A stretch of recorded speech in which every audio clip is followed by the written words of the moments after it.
네, 시청자 여러분 안녕하십니까? 주말 뉴스 BGM1입니다. 첫 소식 전해드립니다. 이 부동산 시장이 조정을 받으면서 내 집 마련을 원하는 수요층의 고민이 더욱더 커지고 있습니다. 사긴 해야 하는데 어디를 사야 할까? 서울은 너무 비싸고 그 옆이면 어떨까? 그리고 교통은? 이정원 기자가 의정부역 GTX 인근 아파트 단지를 취재했습니다. 함께 같이 보시죠. 수도권 부동산 시장이 혼조세를 이어가는 가운데 GTX 정차역 인근 단지는 여전히 강세를 보이고 있습니다. GTX는 수도권 외곽에서 서울 도심의 주요 거점을 연결하는 수도권 광역 급행철도로 현재 ABC 노선 추진에 속도를 내고 있는데요. 이들은 수도권 집값을 움직이는 황금 열차로도 일컬어집니다. 일례로 GTX C 노선이 들어서는 양주시 덕정역 일대는 2020년 7월 아파트 매매 시세 기준 제곱미터당 199만 원에서 올 6월 377만 원까지 올랐습니다. 또한 의정부역 인근에 위치한 의정부역 센트럴 자이앤 위브 캐슬 전용 면적 84제곱미터는 지난 1월 8억 5천만 원에 실거래돼 신고가를 기록했습니다. GTX-C는 청량리, 삼성, 양재 등 서울 중심권과 강남을 통과하는 노선으로 개통 시 의정부역에서 서울 삼성역까지 20분 내에 도착할 수 있는데요. 이런 가운데 의정부 중심 생활권으로 꼽히는 의정부역 일대에 대규모 주거단지가 공급돼 수요자들의 시선이 모이고 있습니다. 조정기에 접어들면서 천정부지로 치솟는 서울 집값에 인근 지역을 찾는 실수요자들의 관심 또한 예상되는 대목입니다. 지난 5일 기준 서울 도봉동의 매매 평균 가격은 6억 5,340만 원이었습니다. 반면 이번 단지가 위치한 의정부시 신곡동의 매매 평균가는 4억 1,057만 원으로 37%가량 저렴했습니다. 의정부시에 위치하여 있어서 조정지역입니다. 조정지역은 허그에서 분양가 통제를 하는 지역입니다. 합리적인 분양가로 제공이 되기 때문에 가격적인 메리트가 굉장히 높다고 보시면 되겠고, 단지 모용도에는 바로 옆 흐르는 중랑천이 가장 돋보였습니다. 이번 단지의 서브네임으로 차용된 리버뷰의 특징을 한눈에 알 수 있었는데요. 6살 자녀를 둔 한 견본주택 방문객도 이 부분에 집중했습니다. 아이와 산책하기 좋은 환경들이 가까워 청약을 접수할 의향이 생겼다고 전했습니다. 위층에 마련된 유니트에서는 주부들의 가사 동선을 배려한 설계를 확인할 수 있었습니다. 전용 84 타입 주방은 중간에 아일랜드 조리 공간을 배치한 것이 눈에 띄었는데요. 뒤편에 마주한 개수대 및 전기레인지와 가까워 이동을 줄인 설계가 돋보였습니다. 또한 포베이 구조로 채광과 통풍도 극대화했습니다. 이번 슬로건은 가깝게입니다. 저희 현장은 의정부역도 가깝고 시장, 백화점, 특히 저희 우측편으로 있는 중랑천 옆쪽으로도 추동공원이 있어서 입지적으로서 아주 우수한 현장으로 보시면 되겠습니다. 천정부지로 솟는 서울의 전월세가는 수요자들을 접근성 좋은 수도권 지역으로 눈을 돌리게 했죠. 여기에 GTX라는 고속교통망은 이 움직임에 불을 지폈고요. 경기 북부 교통, 가격, 편의 3박자를 고루 갖춘 의정부, 다 갖춘 이번 단지가 가져올 성적표에도 관심이 모이고 있습니다. 팍스경제TV 이정원입니다. 외건이란 차종, 화면 보시면 뒤가 둥그스름하죠. 유럽 등에선 인기가 좋은데 국내에선 잘 안 팔리는 모델입니다. 그런데 제네시스라면 어떨까요? 이야기가 다르겠죠. G70 슈팅 브레이크, 김홍모 기자가 타봤습니다. 고급스럽고 정돈된 이미지를 가진 브랜드죠. 제네시스가 자사의 세단 G70의 외관 모델을 선보입니다. 스포티한 G70의 외관에 더 넓어진 트렁크 공간을 탑재한 독특한 모델의 등장입니다. G70 슈팅 브레이크는 외관을 선호하는 유럽서 1년 먼저 출시됐던 모델로 올해부터 국내에서도 만나볼 수 있습니다. 현대차가 i40 출시 이후 약 11년 만에 국내 시장에 새롭게 선보이는 외관 모델인 G70 슈팅 브레이크는 세단의 모습을 갖췄지만 트렁크 공간을 확장해 실용성을 높인 모델로 개성 있는 디자인, 다재다능한 넓은 공간이 강점입니다. 국내 자동차 시장에선 세단은 세단만의 멋을, 널찍한 공간과 편의성을 찾는다면 SUV를 선택하는 소비자들이 대다수이기에 굳이 외관 모델을 찾지 않습니다.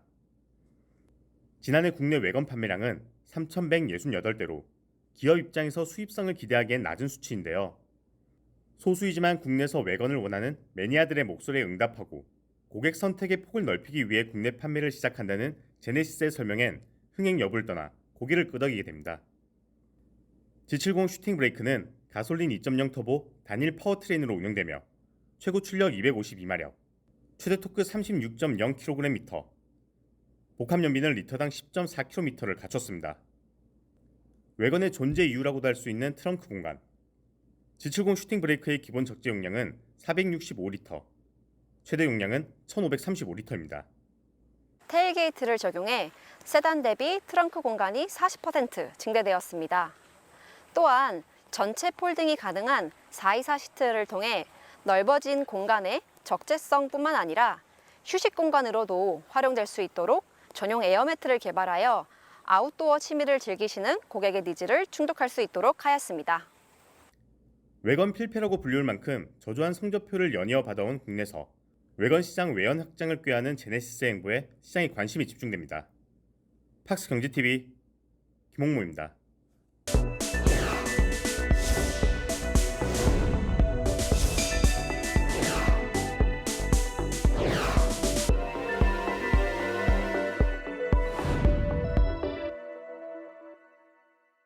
대웅제약이 맞춤형 유전자 세포 치료제 CDMO 기업으로의 도약을 준비하고 있습니다.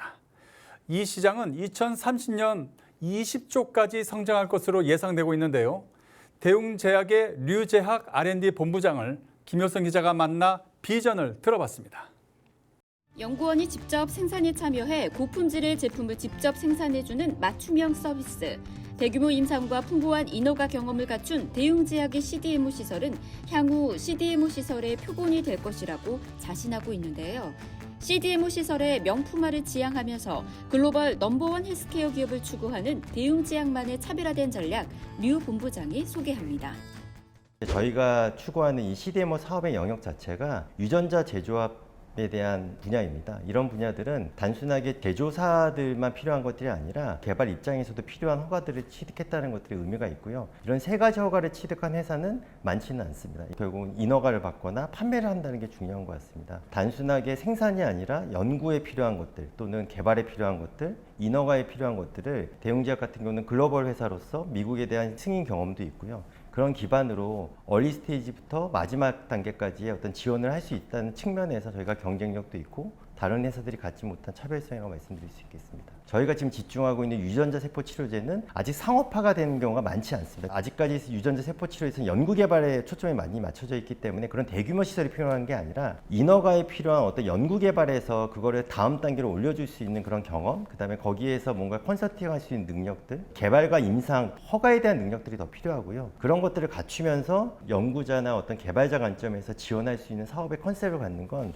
대웅제약이 또 유일하다고 생각하고요. 세포 치료제가 항체랑은 달리 맞춤형 제품입니다. 대량 생산보다는 고품질의 제품을 어떻게 잘 만드느냐라는 부분이라서요. 그러니까 저희 같은 경우는 연구원 자체들이 직접 생산에 참여하고 있고요. 그 사람들이 생산직 소속으로 되어 있습니다. 얼마나 크게 생산하냐가 중요한 게 아니라 정말 이 레시피로 똑같은 제품을 만들어낼 수 있느냐가 굉장히 중요하고요. 그러다 보니까 기술에 대한 이해나 사업을 직접 해보지 않고 생산만 해주는 것들은 의미가 없습니다. 유전자 세포 치료제 관련된 여러 가지 시장 보고서나 예측 같은 걸 보면 2030년도에 매출이 20조 정도 될 거라고 생각하고 저희는 20조 시장에서 5% 그런 목표를 가지고 진행을 하고 있는데 아직까지는 상업화된 부분이 없기 때문에 그런 것들 금액이 얼마다라고 말씀은 못 드리지만 통상적으로는 저희가 한 번 위탁을 받으면 5억 정도 매출이 발생합니다. CDMO 입장에서는. 근데 그게 이제 판매가 되는 건 아니기 때문에 그 임상 개발에서 그런 정도의 비용들이 나오고 있고요. 결국 이제 시장이 성숙화되면 그런 부분들은 이제 숫자로 보여드릴 수 있지 않을까라고 생각합니다.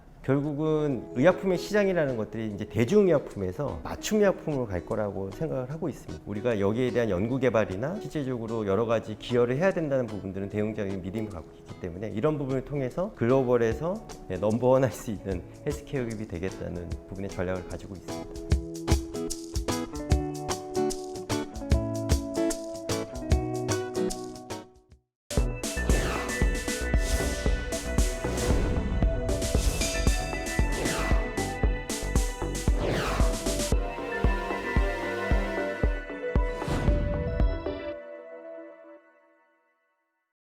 네, 시청자 여러분, 우리나라 공공기관의 부채가 얼마인지 아십니까? 무려 538조 원입니다. 참 역대 최대치죠. 윤석열 정부도 그래서 이건 잘못됐다, 쇄신해라 이렇게 이야기를 하고 있습니다. 이런 상황에서 한국석유공사가 수년간 수십억 원의 이 돈을 광고비 또는 홍보비로 이렇게 사용을 하고 있습니다. 자, 이 배석원 기자와 자세한 이야기 나눠보도록 하겠습니다. 배 기자, 한국석유공사가 경영난 속이죠. 이런 가운데에서도 거액의 광고비를 지출해 왔다. 이거 어떻게 봐야 됩니까? 네, 그 화면을 보면서 설명을 해드리겠습니다. 국민의힘 한무경 의원실에서 받은 한국석유공사의 중장기 재무관리 계획입니다. 공사의 경영 목표와 투자 방향, 재무관리 계획 등을 담고 있는데요. 6페이지를 보겠습니다. 지난해 말 기준으로 작성된 공사의 자산, 부채에 대한 내용입니다. 2017년에는 부채가 17조 원이었다가 지난해에는 20조 원까지 늘어난 상황입니다. 현재 공사의 재무 상태는 자본 잠식에 빠져 있는데요. 이 계획 안에는 경영 정상화를 위해 정부의 추가 재원이 필요하다는 내용도 포함이 되어 있습니다. 사실상 공사가 자구의 노력만으로는 현재 재무 구조를 개선하는 데 한계가 있다고 판단하고 있는 겁니다. 공사의 상황이 이렇게 어려운데도 꾸준히 예산을 집행해온 부분이 있었습니다. 바로 광고비입니다. 지금 보시는 화면은 한국석유공사가 매년 공표하고 있는 광고비 집행 현황 게시판입니다. 2014년부터 2021년까지 게시되어 있는데 그간 얼마를 집행했는지 살펴봤더니 8년 동안 무려 31억 원 정도의 홍보비를 지출한 것으로 파악됐습니다. 네, 30억 원이라는 금액, 결코 적은 금액은 아닌데요. 이 자산 매각에 그리고 직원들의 임금까지 삭감했던 석유공사, 광고비는 그대로였습니까? 물론 줄었던 적도 있었습니다. 2014년에는 광고비에 집행한 금액이 대략 11억 원 정도였습니다. 이후 16년에 들어서 2,500만 원까지 예산이 대폭 줄었다가 2018년 들어서 다시 2억 7천만 원까지 올라왔고 지난해까지 약 3억 원 수준으로 현재 집행하고 있습니다. 한국석유공사가 다시 광고비 집행을 늘리던 시점은 공사가 비상경영계획을 발표하던 때와 맞물립니다. 공사는 2019년 3월 비상경영계획을 발표하면서 재무구조 개선, 인력구조 조정, 비용 절감 등을 추진하겠다고 밝힌 바 있습니다. 비상경영을 선포했을 정도로 재무 상황이 어렵다. 이런 상황에서 석유공사가 광고비를 다시 늘린 배경 무엇이 있습니까? 과거 홍보 예산을 줄였던 것은 당시 경상경비까지 대폭 줄이는 경영 방침이 있었다고 석유공사 관계자는 설명했습니다. 그런데 홍보비를 다시 늘린 이유는 석유공사의 부정적 이미지를 벗겨내기 위해서였다고 말했는데요. 관계자 이야기 한번 들어보시죠. 저희들은 그 전까지만 해도 훨씬 많은 홍보비를 썼고요. 공사에 대한 부정적인 이미지를 좀 벗자, 홍보를 좀 해서라도 벗자 하는 그런 경영 방침이 있었기 때문에 한 거죠. 부정적인 이미지를 벗기 위해서 광고비를 지출하면서 홍보를 강화했다. 이 말로 들리는데 그럼 어디에다 광고를 한 겁니까? 네, 석유공사가 8년간 사용한 광고비는 대략 30억 원 정도입니다.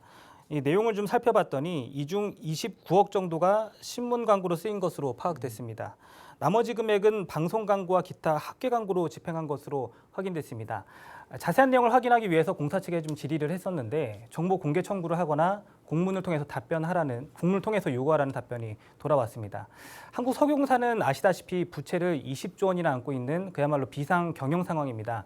자산 매각에 임직원 성과급 반납까지 권고된 상황인데요. 그런데도 광고비를 꾸준히 편성하고 이렇게 늘어난 부분에 대해선 공사 관계자는 이 정도 금액은 큰 금액이 아니라는 입장을 전했습니다. 오히려 과거에는 더 많았다는 이야기도 했었는데요. 신문 광고가 90% 이상인 이유에 대해선 방송 광고할 예산이 부족했기 때문이라고 설명을 했습니다. 네, 그렇군요. 자, 그러면요, 우리 시청자 여러분, 한국석유공사의 설립 목적이 뭔지 한번 살펴봤습니다. 한번 제가 읽어보겠습니다. 석유 자원을 개발하고 석유 비축 등 사업을 효율적으로 수행해서 석유 수급의 안정을 도모하고 국민 경제 발전에 이바지하기 위함이다. 자, 한국석유공사는 10여 년간 경영평가에서 하위 등급인 CET 등급을 다른 것도 아니에요. CET 등급만 받고 있는 그러한 공기업입니다. 자, 경영 정상화를 위해서 국민의 혈세까지 투입할 수도 있는 상황에서 이미지 쇄신을 위한 광고, 과연 무슨 의미가 있을까요? 자, 지금까지 배석원 기자와 함께했습니다. 수고하셨습니다.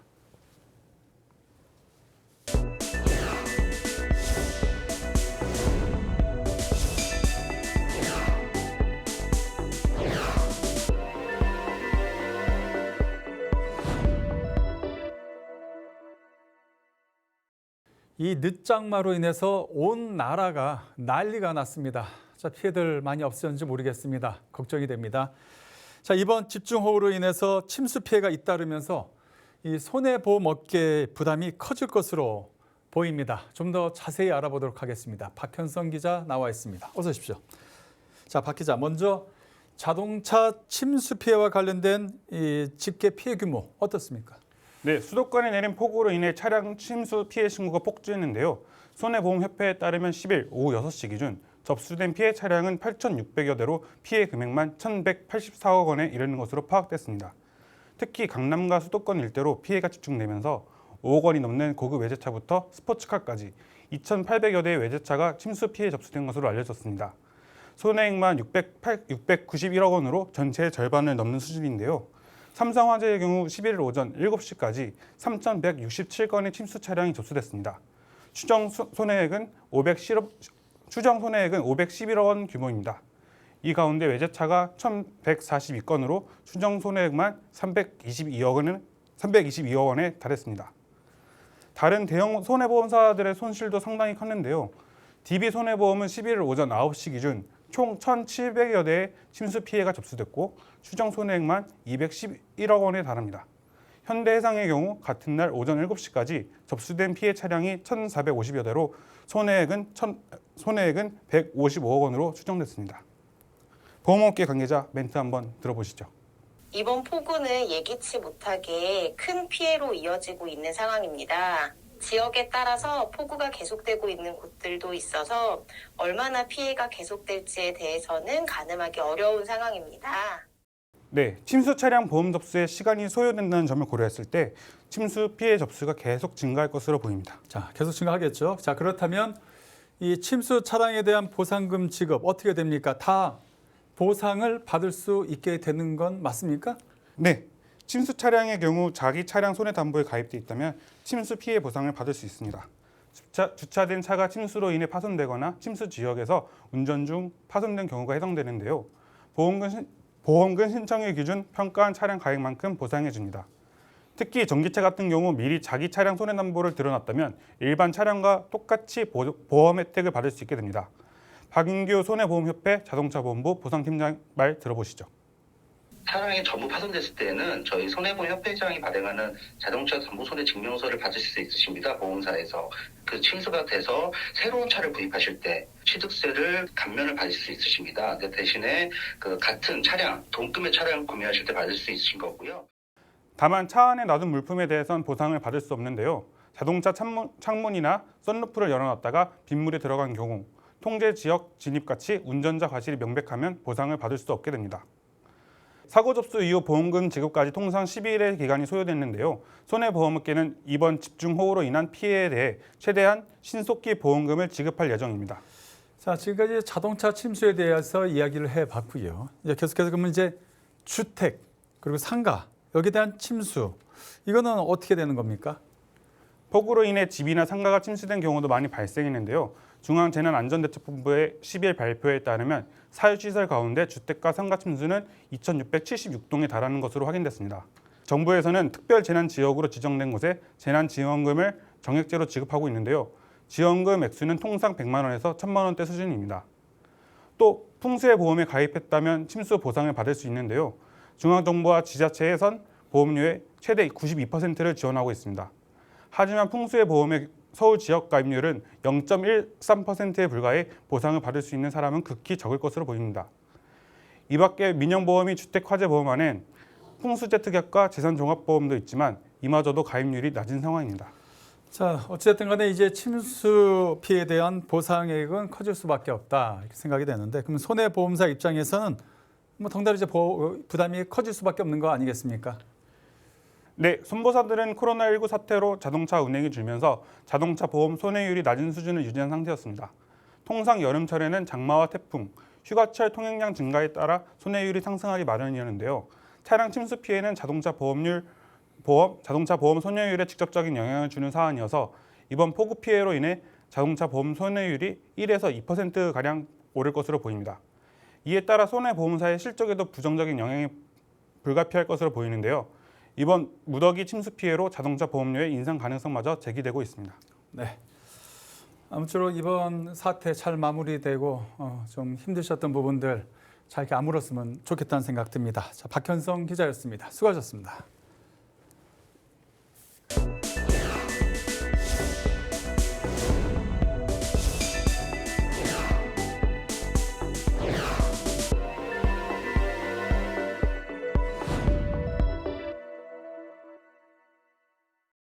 자, 이 화면에서 이게 무슨 일일까요? 서울 잠실에 위치한 석촌호수에서 수영 경기가 펼쳐졌습니다. 이 평소 깨끗하지 못한 석촌호수의 이미지를 떠올린다면 가히 생각도 못할 일인데요. 국내 대표 기업이죠. 롯데의 적극적인 ESG 활동으로 석촌호수의 수질이 많이 좋아졌습니다. 박주영 기자입니다. 남녀 400여 명이 호수로 뛰어들어 힘차게 물살을 가릅니다. 호수를 빙 둘러 두 바퀴를 헤엄치더니 호수 밖으로 나와 옆 123층 높이 롯데월드타워 계단을 오르기 시작합니다. 롯데물산이 개최한 도심 속 이색 스포츠 대회 2022 롯데 5위 레이스 현장입니다. 도전과 열정의 상징인 철인분들이 석촌호수에서 수영을 하고 롯데월드타워 스카이런을 완주하는 모습을 통해 코로나를 극복하려는 굳은 의지와 희망의 메시지를 시민분들께 전달하고자 기획하게 되었습니다. 석촌호수에서 수영대회가 열리는 것은 이번이 처음입니다. 롯데지주와 롯데물산은 송파구청과 함께 지난해부터 석촌호수 수질 개선 프로젝트를 진행 중인데요. 친환경 공법을 활용한 수질 정화 작업을 통해 기초 수질이 향상되고 녹조 형성을 억제해 호수 탁도와 청정도가 좋아지고 있다는 게 회사 측 설명입니다.